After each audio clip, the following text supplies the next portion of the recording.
হঠাৎ করে ধর্মনগরের নেশা বিরোধী অভিযানে ঝাঁপিয়ে পড়ল আবগারি দপ্তর। জানা যায়, গত বৃহস্পতিবার থেকে ধর্মনগরের বিভিন্ন এলাকায় এই অভিযান শুরু করা হয়েছে।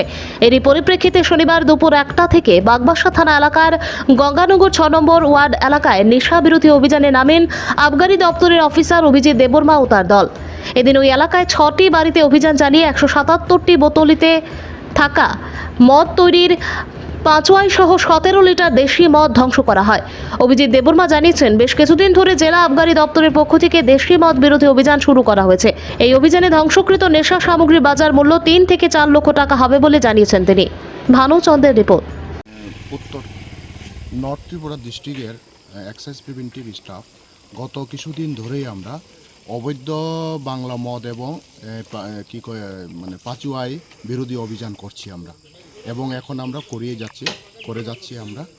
এবং গত কিছুদিন তো আমরা ডিস্ট্রাকশন অনেক কিছু করেছি, কিন্তু আজকে আমরা এসেছি এখানে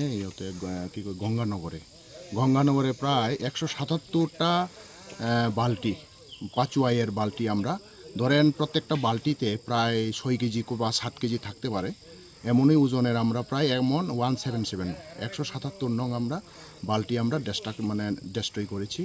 সাথে আমরা লিকুইড প্রায় 17 লিটারের মতো লিকুইড আমরা অন দ্য স্পট আমরা ডেস্ট্রয় করেছি। এবং এটার সাথে সাথে আমরা এই পাচুয়াই বানানোর লেগিয়া তারা বাদও রেডি করছিল, ওইটা তো আমরা প্রায় 30-40 কেজির মতো বাদ আমরা ডেস্ট্রয় করেছি। ঠিক আছে, মোটামুটি কতটুকু হতে পারে যদি এই সবগুলো যদি কাজ করে নিত? মোটামুটি ভ্যালু 3-4 লাখ টাকা তো হবে। এখন আমরা এটা করিনি, তো করে আমরা জানতে পারবো আসল কত আমরা ডিস্ট্রাকশনে আমরা করতে পারছি। কিন্তু এখন ধরে নিই মোটামুটি 3-4 লক্ষ টাকার আমরা এই পাচুয়ায় আমরা ডিস্ট্রাকশন করেছি।